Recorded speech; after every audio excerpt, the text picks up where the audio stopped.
Welcome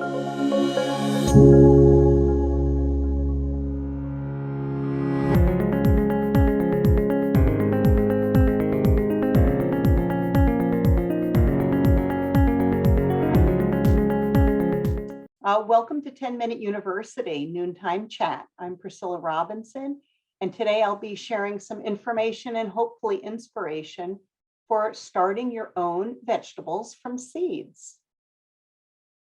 The program is presented by Clackamas County Master Garden Association 10-Minute University in collaboration with and in support of the OSU Extension Service Master Gardener program. Please stay tuned to the chat box as Sean posts links and resources. Questions should go into the Q&A box where Sherry, my co-host, will answer questions during and after the presentation during our Q&A segment. We're really glad that you're joining us today, and we hope that you enjoy the starting vegetables from seeds.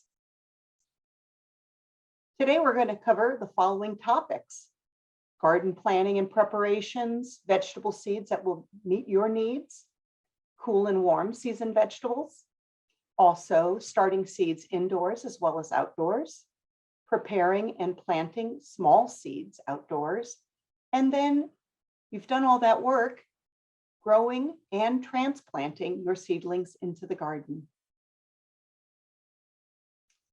So step one, let's first gain familiarity with garden planning and preparations because they're closely linked to starting vegetables from seeds. So before you buy any seeds, it's a good idea to have a plan. After all, you're investing a lot of time and money and effort in this project. So if you've already got a garden bed in place, then you're all set. But if you're having to figure out where to put it, there's some steps you want to take. You also want to plan your garden layout where the different plants will fit. And you'll want to select a variety of vegetables. And then lastly, you'll want to acquire those seeds and the materials. So your garden location is important. After all, the sun is what is going to power your vegetables. So you're going to look for at least 6 to 8 hours of sunlight. So make some observations in your yard. Where's the best spot for that? And then you'll want to have an east-west orientation because that allows a nice movement of the sun across the garden bed. And lastly, when you're placing those vegetables in that garden bed, it's best to put your tall plants over on the north side and then your shorter plants on the south side so they can all share the sun. So the time you have to work in the garden may be a limiting factor. So a 10 by 10 garden takes about 40 minutes of planting and cultivating and just caring for that, as well as another 30 minutes of watering, hand watering. And that's per session. So depending on the weather, it might be every day or every other day. So you have to factor that into your timing. You'll want to measure your space that you have for a vegetable garden. And then you're going to divide that into growing space and pathways. If it's a long, narrow space, then perhaps you can access it on all 4 sides and you won't need to worry about paths. And to help you with this planning method, you can just get out a piece of paper and sketch it out by hand, or many of the catalogs have a nice little app that allows you to put in your measurements for your garden, and then it will actually help you figure out what the space is needed for mature plants. So those are all great things.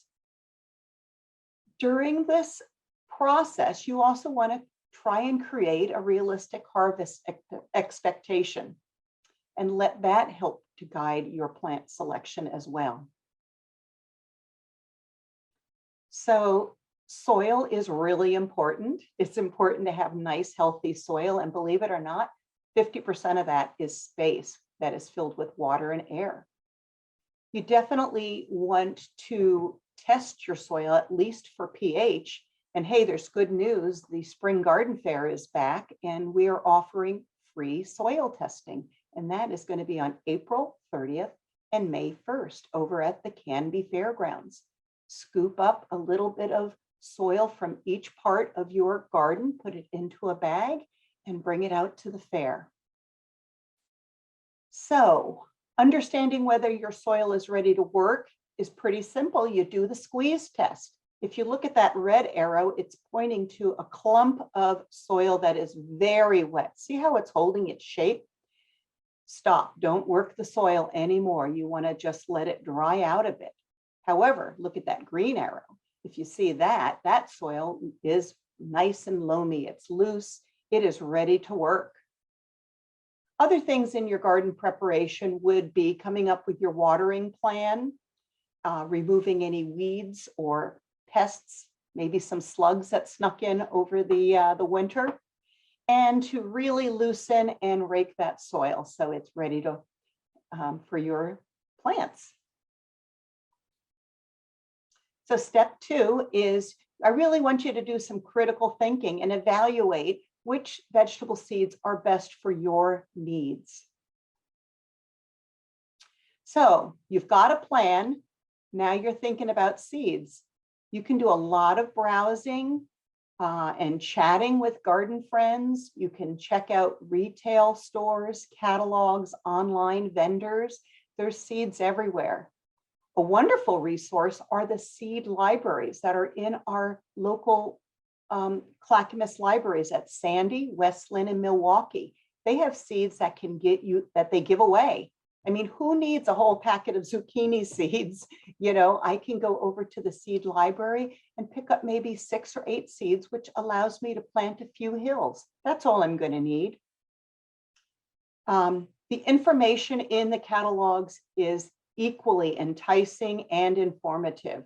And many of the online catalogs have amazing resources to help you, the home gardener. And then lastly, people say, what should I grow? And I think you should grow what you like and then kind of expand on that. Branch out. What are some of those fun vegetables you've perhaps seen at the farmer's market that you always were hoping to grow yourself? Try something new. As you're looking at these seed packets or you're browsing the online catalogs, you might come up with some information and terminology that we should clarify. So a cultivar is a cultivated variety of a vegetable, and it designates a vegetable with specific, identifiable, consistent, and reliable traits, such as a hot pepper or pickling cucumbers, heat-tolerant lettuce, stringless green beans. The list goes on and on, but that's what a cultivar is. Hybrids are also cultivars, and through the breeding process, they have traits for different types of varieties. They are bred for certain characteristics like size, color, growing pattern, and disease resistance. Now, if you're thinking about seed saving, this is not a good option. Hybrids will allow the recessive trait to show up in the subsequent generations in the seeds. So if you're hoping to seed save, don't use that. Heirlooms refer to older varieties over 100 years old, and they are often associated with specific geographic areas in our country and around the world. They're really outstanding with rich flavors and lots of history. They're fun. They are open pollinated, and these plants are well suited for seed saving because the seeds will be true to the traits of the parent plant, those seeds that you collect. One drawback is many of these heirloom varieties do not do well with diseases. They don't have any natural, or they don't have any bred-in disease resistance to them. So that might be something to think about. And speaking of disease resistance and tolerance, Those refer to plants that have a lower probability of contracting diseases. And gardeners are able to combat and grow without a lot of chemicals. So that's a real plus in your garden. The websites and catalogs often have very elaborate charts showing which varieties of plants have resistance to what diseases. So it's a real nice place to look and perhaps, guide your seed selection. If you want more information about seeds themselves, this is a wonderful presentation by Nicole Sanchez, an OSU Assistant Professor of Horticulture. Very user-friendly, lots of great information. If you really want to dive deeper into understanding seeds, this would be an option.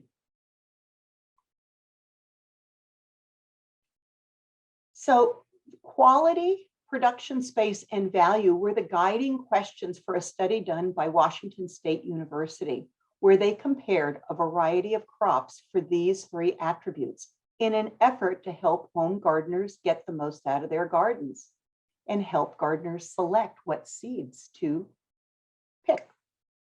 This study may help you decide on which crops make sense for taste, how much space you have to grow in, and the monetary return for your efforts.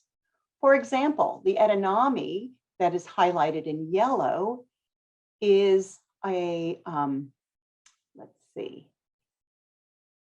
is high for economic value, and it is high for quality, but only medium for space. But that's pretty good return on your efforts. So that might be a good growing option.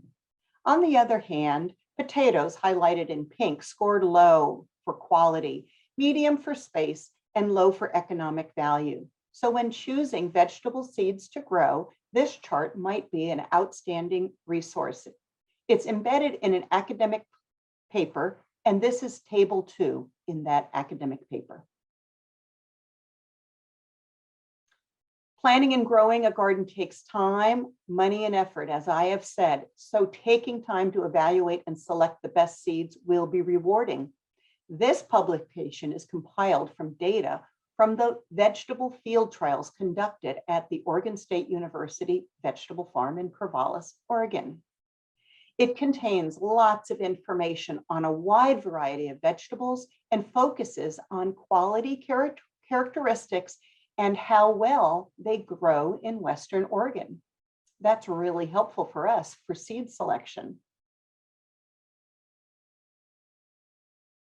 Step 3, understanding plant criteria for cool and warm season vegetable seeds. It all has to do with temperature and the growing season. So here in the Willamette Valley, most of us are in zone 6. So what's this leading? It's leading to a lot of backwards planning. So the first thing I think about is, when will the vegetables be ripe for picking? So what is that growing season? That information is on charts. It's also on the back of packets, seed packets. So what is that growing time? Then, when do we plant those seeds to optimize that growing season so we can get the crops? It's really disheartening to have a bunch of green tomatoes on a plant in October when we get a killing frost. So you really want to do your homework to do this backwards planning for planting.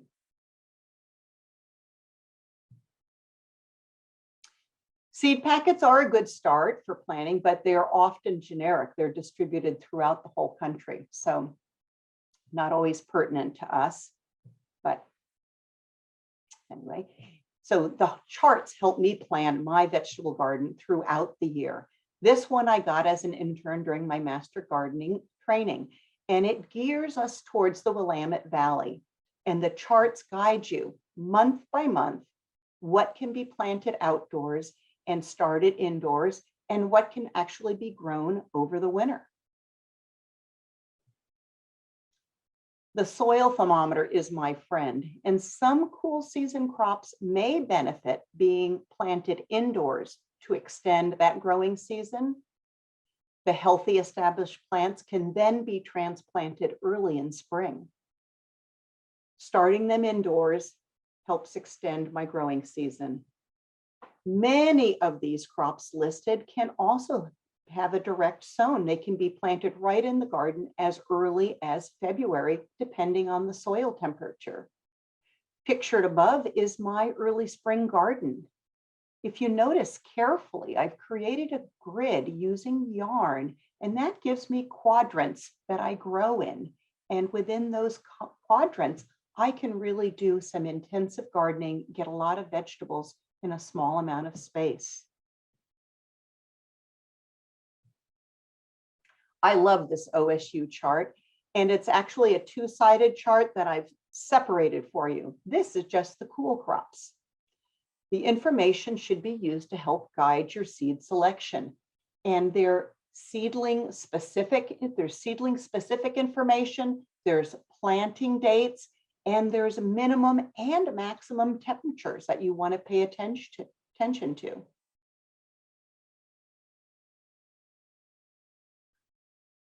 Warm season crops need warmer soil and air temperatures to germinate and thrive.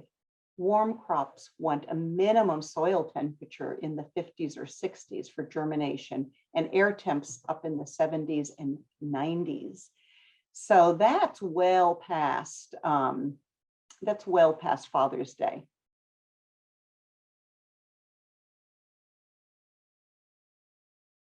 So this is the other part of that OSU chart that I was talking about, and these are the warm season crops. They are crop specific with transplant, seedling depth information, plant spacing, days to germination, days to harvest, number of plants for a family of 4. Now that's helpful information. If you want to plant green beans enough for your family to enjoy, that's going to give you that information. I like that. It also gives you some indoor planting dates specific to some regions in Oregon. So if you're not right here in our Willamette Valley, this is a great chart that you can access information for your planting needs.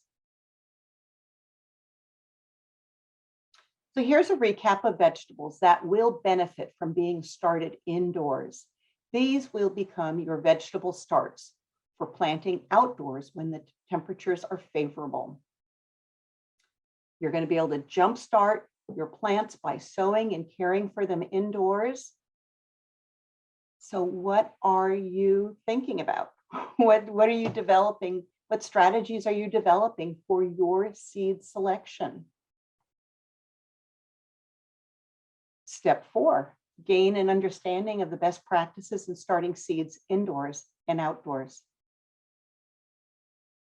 You can germinate seeds in a wide variety of containers. You can repurpose household items.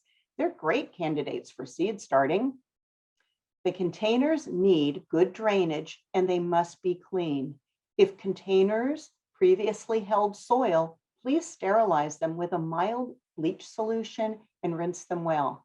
I also line them up on my driveway to get a little sun exposure. That helps with the sterilizing process after the bleach rinse. And I also like to organize my pots onto plastic flats and also trays. Some of my plants I like to bottom water, so that needs a tray.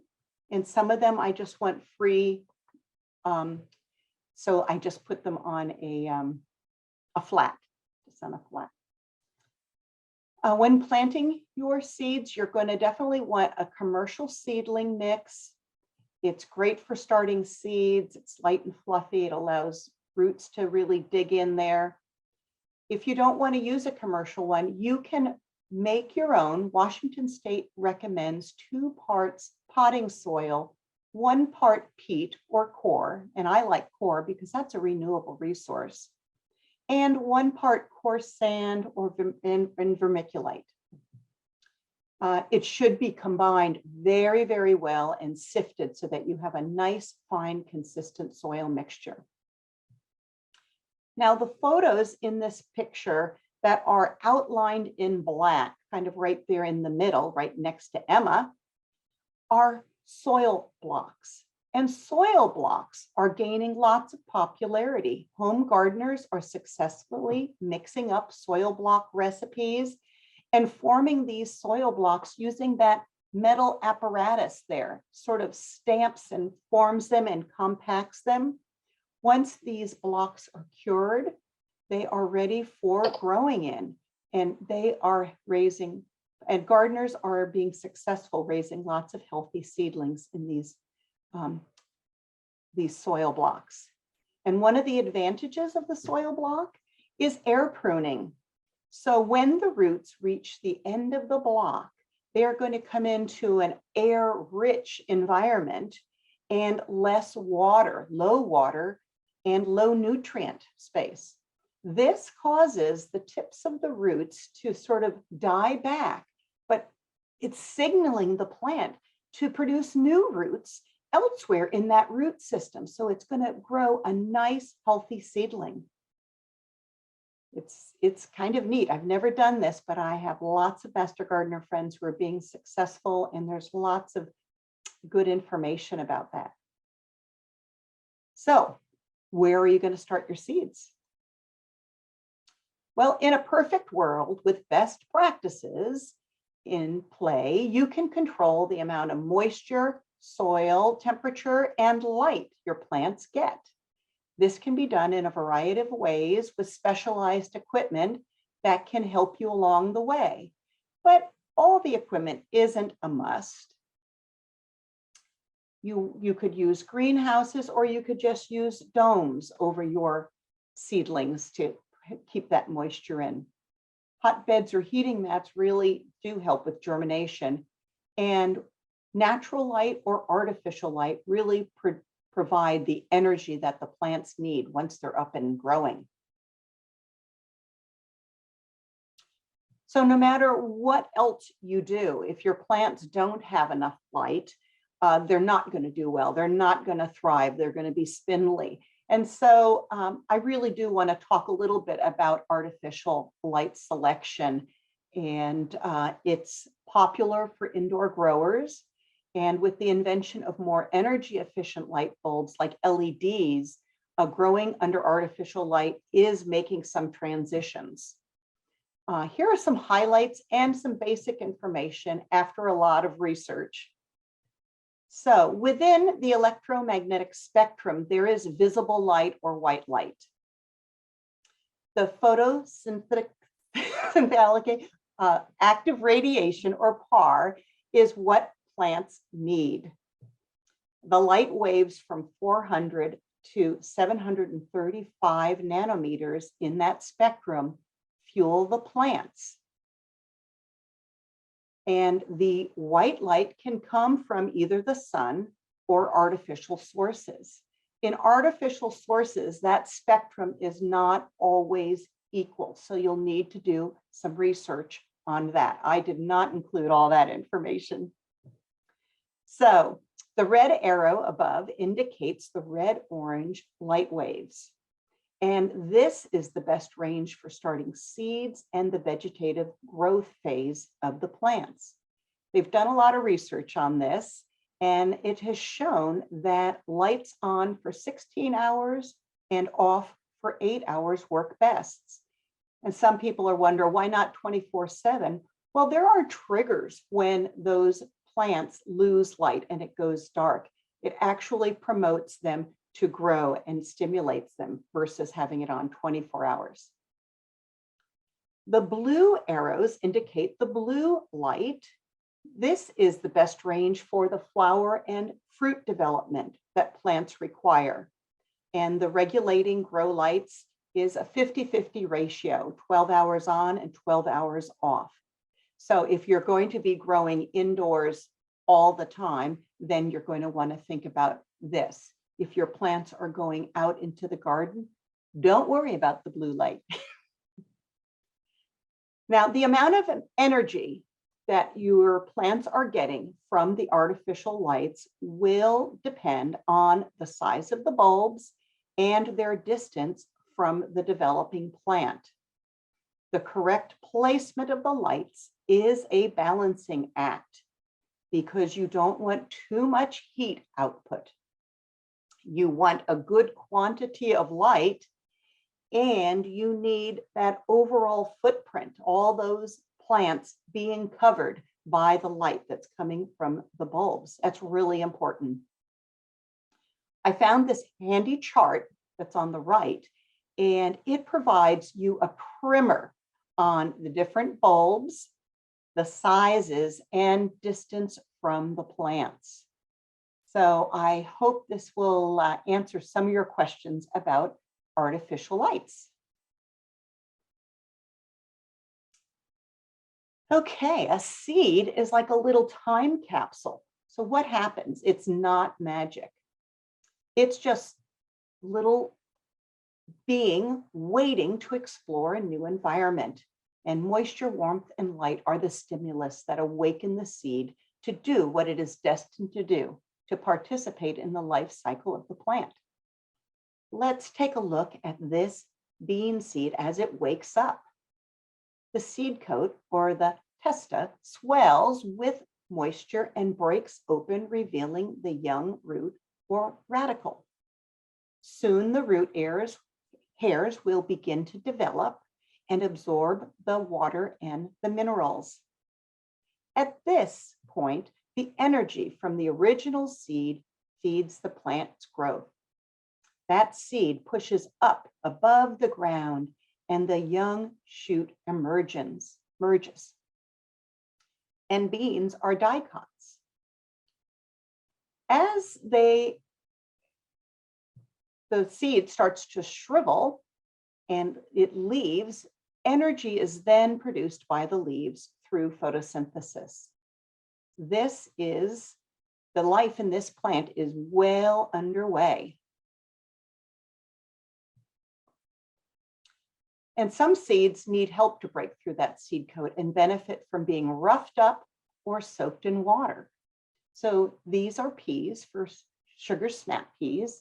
And on the far left are just plain old dry peas in a glass. And then I've added water. Well, after 4 hours of soaking, look how that seed has awoken. It's very swollen, and even the radicle is ready to emerge. But we can take this a step further. You can use controlled emergence of that young root. It's a real good strategy to ensure that germination of your seeds from the harder shells, such as peas, beans, or corn, are going to work when you soak those seeds. By hydrating the seed, the radicle or the young root is ready to start the life cycle of the plant. You can take this process a step further with a controlled initial emergence of the young root. On the far left, I've just placed those swollen seeds on a damp paper towel. Then I cover it with another damp paper towel, roll it up like a jelly roll, and then place those in a plastic bag, leaving it open. If there's any extra water sort of pooling, I pour that off, because you want damp seeds, not soggy seeds. Then you just wait, starting with about 24 hours, and wait to see the little root start to emerge. The time that it takes will vary depending on the temperature of your room and the seeds. The benefit of that controlled emergence is that the young roots is viable and it's ready to go. And it's also another head start in that growing process. It's not an advantage to let these seeds continue to grow and grow longer. You really want to get them in the ground, and you want to poke your hole gently, place them in there, and cover them up. If you happen to knock off that root, chuck it and get a new seed, because it's not going to do anything without that root.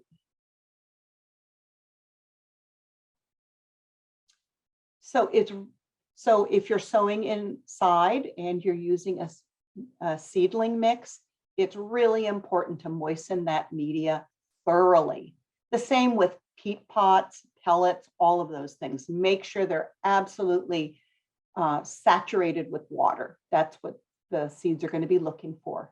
For for when I use seedling mix, I just put the hose right in the bag and I just keep mixing it and mixing until I have a really wet, saturated soil. Then you just sort of follow the instructions that are listed here. Basically, if you're doing small seeds, you may want to put 2 to 4 seeds in a pot, a small pot. And if you're doing larger seeds, then maybe 2, 3 seeds in a pot, and make sure that they're planted at the proper depth. Now, at the bottom are some healthy seedlings. Look at those nice, firm stems and upright leaves. Often at this stage, we get something which is called damping off, and that can be caused by not enough warmth. It can be caused by something in the soil. If you reused soil, then there's pathogens in there that attack this young seedling. So if you see plants damping off, they're dead. Pull them out, get them out of that area so that they don't contaminate your other plants. This photo and diagram is excellent demonstration to the different stages of development for the emerging seedling. And this shows the first leaves, or the first true leaves, coming up and off the plant. Those are the ones that are going to start doing photosynthesis. You can also see the roots, and those root hairs really like to spread out in that growing media. And the plant is going through lots of changes, and it's good to recognize and enjoy those growth stages as they go through them. So windowsills are not always the best place for these pots. They're often too hot during the day and too cool at night, and these temperature swings are not healthy for a plant. So if that's your only option, go for it. Monitor the soil temperature to minimize these temperature swings, and perhaps take them out of the window during those really hot afternoon suns. But light is the essential element for plants to grow, and supplementing with artificial light can also be a benefit.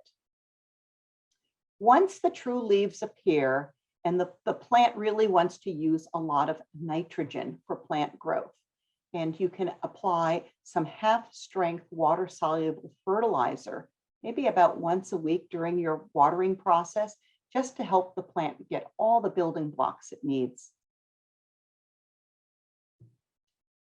So when you're planting really tiny seeds indoors, the main thing is you really do not want those seeds to get too deep. In fact, some of them want to lay just right on the top, like lettuce and celery. They actually like light for growing. So you want to put them just right on the top, and you want to use a mist bottle or a spray bottle on that mist setting so that you do not knock them too deep into the soil.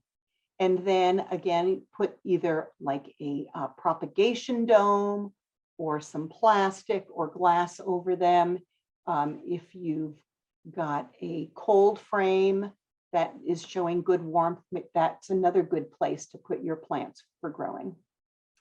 Pelleted seeds are a commercial seed that is sort of covered with a coating, and that also helps with very small seeds because they just build up the size of that seed.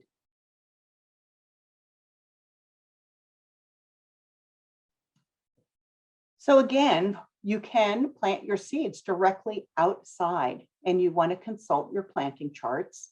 Don't rush the season by planting the seeds in the seeds sensitive to cool temperatures too early.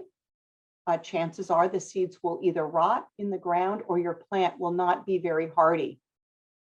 Similarly, don't attempt to plant heat-sensitive seeds in the mid-summer. Proper timing of planting seeds is important for good crop production. And just a rule of thumb, I like to monitor my soil for about 7 days before I make any decisions on planting in the ground. You can plant plants in rows as described here on the slide. But if you have a smaller garden, you can maximize small gardens by planting them in a grid system, as I showed in an earlier slide. That really helps.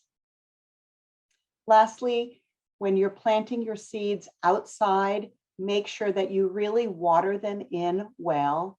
I like to use this spray on my hose or watering can that gives a nice shower of water, and keep that soil moist during that germination process. Consistent cultural conditions reap rewards. On this photo on the right, you can see a row cover has been applied. This is a proven practice to preserve moisture, keep soil warm, and to protect the seedlings as they emerge. Now let's develop strategies for preparing and planting small seeds outdoors. How do you deal with really tiny seeds that are smaller than a poppy seed?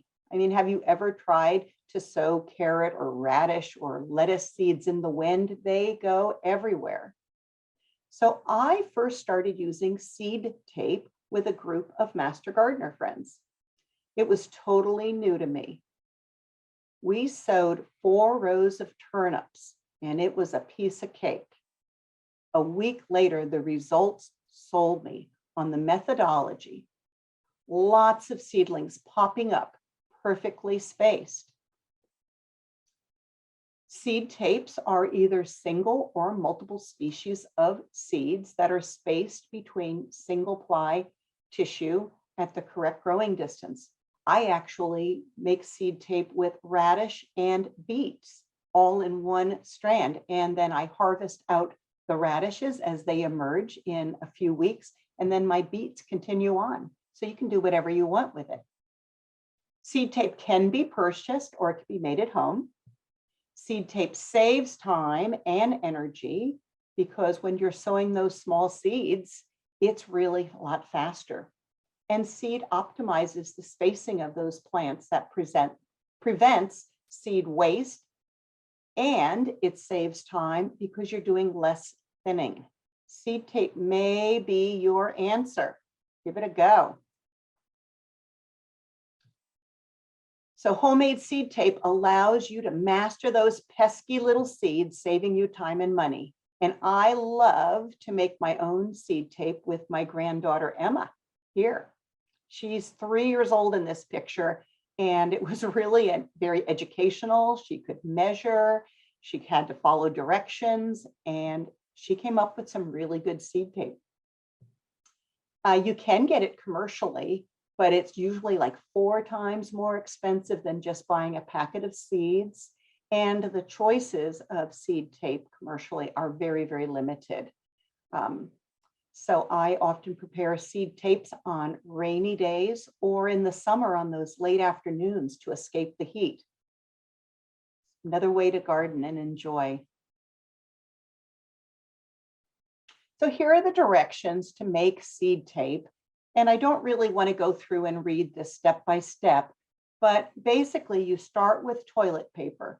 I'm sure you have some of these materials at home, and you cut it, you put the glue down, you separate it. I like to do it in single ply. Some people like it with double ply. We all have our preference with TP. Then get out the ruler for sure so that I can measure the correct space, put a drop of glue, and then place the seed on there. You can also put a few extra drops of glue on other parts of the toilet paper so that when you fold it back and sandwich it together, it really sticks. Be sure to protect your workspace. You can see I've put newspaper down here because that glue will bleed through a little bit, and you don't want that on your dining room table. After the seed tape is put together, it's really important. Step 8, label it. All the seed tape looks the same after you get it done. So be sure to label it. And I like to also just put the depth that it's going to be planted. And number 9 shows me drying it. I don't have a towel rack in my kitchen, but I hang it over the stove and the dishwasher rack to get it nice and dry. The oven's not on, I'm just using the rack. And then while I am making my seed tape, I go ahead and I make those garden stakes and label those and put them all into one envelope so that when I go out to the garden, I've got a nice, concise packet all ready to plant and identify in the garden.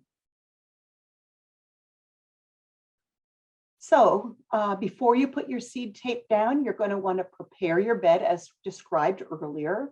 You'll use some sort of tool to dig a shallow furrow and check the envelope for the depth and planting details. The next step is to absolutely saturate that soil with water. Just like when we're planting in a pot, we want a nice, moist medium for those seeds to grow into. This can be done with a watering can or your hose on a showering attachment. And this is Katie, my granddaughter. She also made seed tape, and she was able to do this completely independently. I mean, how great is it for a 6-year-old to be able to do, planting? She has such a sense of accomplishment on her face. I love this picture that my daughter Lindsay took of her. So once the seed tape is down on the ground, then you want to saturate it, the seed tape itself, again with the showering, because you want to rehydrate that glue. Can you see in that picture on the right side how the glue is kind of running? That's what you're looking for. And that can be done with the watering can or the showering on the hose. You saturate that seed and make sure that it's nicely hydrated. So your last step is to then cover up that seed tape with a nice fine soil or even a seedling mix. I've used that especially for these fine, tiny seeds, helps them. Apply another light shower of water and make sure that all of the tape is covered. You don't want little flaps because the wind can get in there and just pull your whole seed tape out in one big gust. So make sure it's nice and flat and covered. Put your labels on the rows as you prepared earlier. And then if you're using a drip system, go ahead and lay that down. Make sure that it's nice and close to the seed tape so that they're getting the nutrients they need. And then lastly, a row cover can be put over that. So you've done so much work planning, planting, nurturing. Let's get these plants out into the garden successfully. So I'm just going to talk a little bit about how we will do some initial transplants and then put the plants in the garden. So the initial transplant is when the seedling definitely has well-developed those first true leaves. And they are starting to outgrow those containers. And it's best to transplant them into the next bigger container so that they can continue to grow and develop. Failure to transplant them into a bigger container in a timely manner may result in undesirable plant characteristics like getting root bound. So when moving the delicate plant, do not grab it by the stem. If you must steady the plant, grab it by a leaf. A leaf will grow back, but disturbing or bending the stem can be fatal to this young baby plant. Remember that transplants need good lighting, proper temperature and water, and those mineral nutrients to grow well. And remember I talked about nitrogen? Well, on a fertilizer bag, that's that first number, in case you always get that mixed up. So if you're wanting to feed your developing plants, they want nitrogen, so you want a high number in that first number for perhaps a liquid fertilizer. So the plants have grown for maybe 2 or 3 more weeks in that bigger pot, and now they are starting to get ready to go into the garden. And I start listening to the news. I start monitoring the temperatures before I start hardening off my plants. I want to make sure that at the end of this hardening off period, that yes, indeed, they will have the right growing conditions to go out there. So when the vegetables start to are well developed, they need to be hardened off. And you do not want to abruptly transfer seedlings from that nice, cozy indoor growing environment, that nice, warm, cold frame, to an abrupt, uncertain outdoor climate. So gradually acclimatizing or toughening your plant for about 2 weeks before planting them is what you want to do. And this process will actually slow down the rate of growth. So don't get alarmed. And it will prepare them to withstand conditions such as a little bit of cold, some drying wind, maybe a slight water shortage here and there, or even a spike in high temperatures. Hardening off is a really important process to growing vegetables from seeds. And when you have your day, the big day to move to the garden, you've been counting down, don't do it if it is sweltering hot. Don't do it that afternoon when temperatures are unusually high, because again, these plants are still babies. They need TLC. Maybe choose a cloudier day, or maybe late into the evening. And then determine the best garden location and plant with the recommended spacing between young plants. Remember, planting tall ones on the north side, shorter ones on the south side of your garden bed. It's all coming together. You want to saturate your soil, get that nice and warm, and you want to fully hydrate your seedling.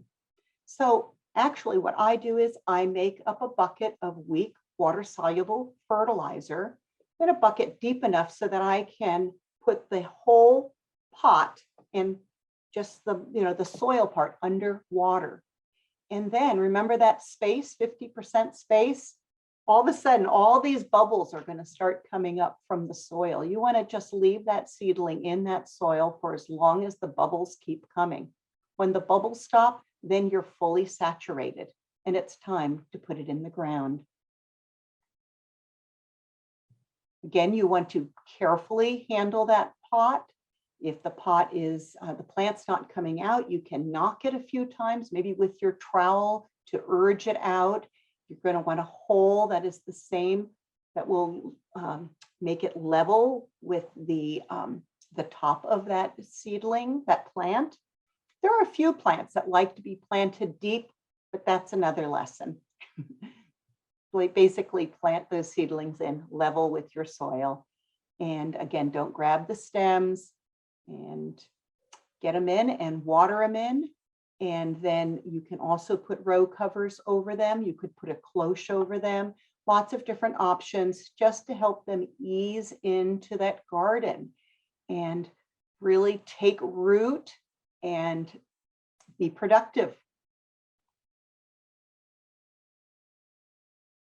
So this is a natural progression when starting vegetables from seeds.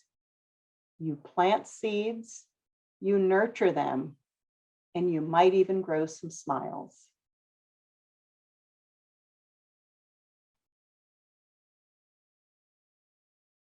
Today, I really focused on optimizing your planning and planting strategies for growing your own vegetables from seeds. These are dilemmas that gardeners face every planting season. So please explore our many resources of 10-Minute University, including videos and over 50 handouts. And I've listed 6 handouts from 10-Minute University that I feel will give you excellent research-based information to help you plan, plant, and grow vegetables in your garden. The resources at the OSU Extension Service website has a wealth of information, and here are a few of the publications that you may find helpful. Growing Your Own is one of my go-tos. It just has so much good information. I highly recommend it. Washington State Extension published a wonderful paper as well, specifically on propagating plants with seeds. It's super comprehensive. And here are those hardiness zone maps that we talked about. And also the Field Guide to Urban Gardening has lots of great information. And lastly, is the link for our Clackamas Master Gardeners Spring Garden Fair. This is where you can bring your soil samples for free pH testing, drop it off, do some shopping. We have over 115 vendors and excellent informative exhibits available. And we are happy to be back in business. And the cost is $5 with free parking. So today, Sherry Holly will co-host and facilitate the question and answer session. Continue to post your questions in the Q&A box, even during Q&A session. We always, sometimes those other questions will propagate new questions. So we really want you to join us in the Q&A. Thanks so much. Thank you, Priscilla. That was a very wonderful program. And we have a couple of questions that have come up. One, some answers. Well, I hope so. One of them was basically about the zone maps. They thought they were in an 8B zone, and I thought you might like to address that and to let people know which zoning map might be the better for them to use. Okay, that is a great question. Within the Willamette Valley, we have a number of zones, and I generalized by saying that we are in zone 6. Your elevation and your exposure is going to be one of those qualifying factors. And so I don't know if you noticed, there was a large map of the United States, and then there's one of the Pacific Northwest. If you go to that particular website, that you can hone in on your particular area, and it will give you more specific information. And when these zone maps are made, they are looking at when the last frost has been, or when the first frost will be in the fall, lots of different situations. So when you go to that particular map, then you will be able to hone in on that. Do you have anything you want to add about that, Sherry? No, I just know that even within my yard, I have microclimates. And so depending on how big your yard is, the front may be different than the back. It may hail in the front yard and not in the backyard. So keep it in mind that you need to keep an eye on what does the weather do. Yeah. Okay. And then there was a question here about how many days you should harden plants outside.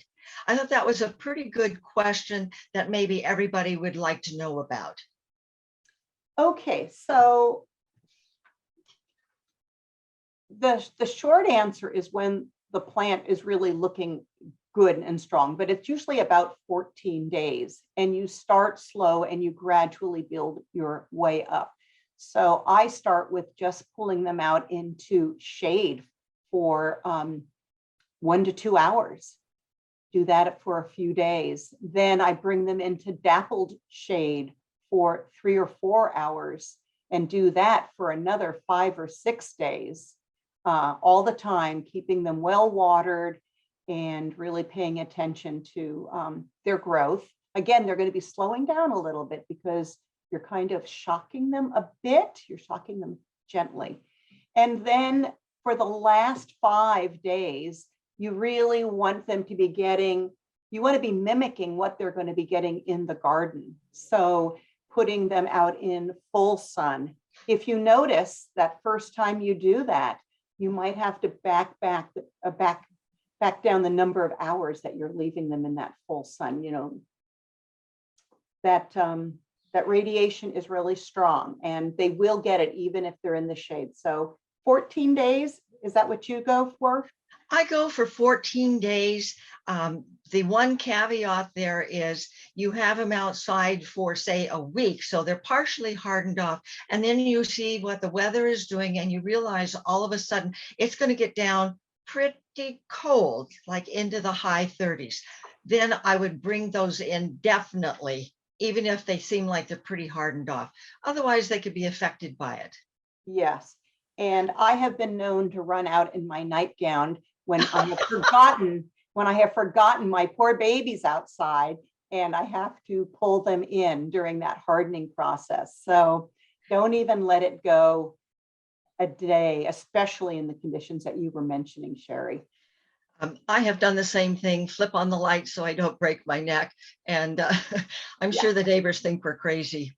So another good question here is, after the seedlings have germinated and grow, and I'm thinking they're, getting a leaf or two out, when can an LED light and or heating mats be taken away? Okay. The heating mat can be taken away once you're getting a good established seedling, getting those true leaves up. But I would not take away the light. These plants are really going to want that light at that time. And just be aware of the height. You don't want it too close. You don't want it too far away. I guess I didn't mention that if you're growing under lights, you probably want to grow similar plants that are going to grow at similar heights if you're going to keep them under those lights. Otherwise, one guy is going to be either too close and the other guy is going to be too far away. But keep the lights, remove the heating pad once you've got your first true set of leaves and the plant has fully germinated and is underway. Okay, here's another good question, and I've wondered about this before. Is there anything special that you need to consider when using the preformed grow plugs versus starting in a seedling mix? I think the most common mistake people make with those plugs is A, not getting it fully saturated. Those things are a sponge. And two, planting seeds too deep. So those are two considerations. Those plugs are fine. They're great. And a lot of them are being now made out of that coconut core that I mentioned, and that mixed in with soil. So it's a good product, but just make sure that it's fully saturated and that you keep it really moist. They're good for underwatering. You can put them in a tray with water and let the water just continue up through those plugs. Okay, I was going to ask because I know some things are harder than others, and this is not going to have a lot of air in it, so you can't really watch for the bubbles bubbling up. Right. Okay, that's a good answer. And yeah, I wonder if throwing a bunch of plugs in a bucket and just letting them do their thing. I think I'm going to do a little experiment on that. Okay. Is there anything special to consider? Okay, we already did that one. We got that. Oh, do LED lights have the full color spectrum? And is there a type to use? I am not an expert on that. Okay. I know that I'm fluorescent lights definitely do not have that whole spectrum. Right. The LED lights are getting better, and that's why growers are using them, because they're going to go with both red and blue rays. By the way, plants also absorb the green rays. They thought that they didn't, but they do.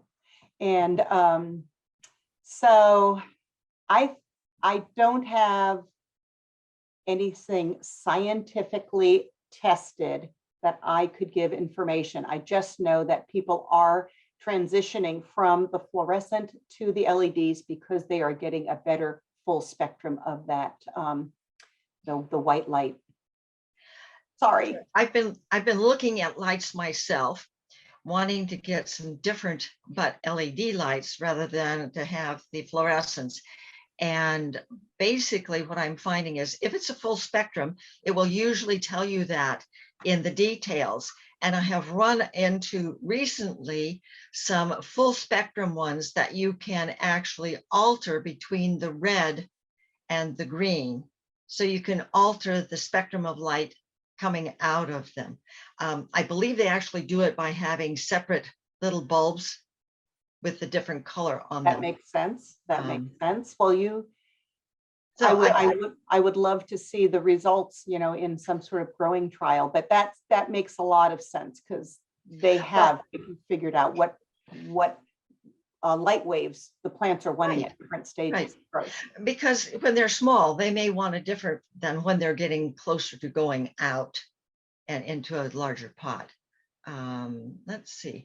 I think that's the last question that I have. There was one other question about sterilizing soil, and I think, I don't know whether you covered it or not. I've done so much reading recently about starting from seeds, but there are ways that you can sterilize it. I mean, one, if it's just a small amount, you could probably even put it in your microwave, just make sure afterwards you clean the microwave really well.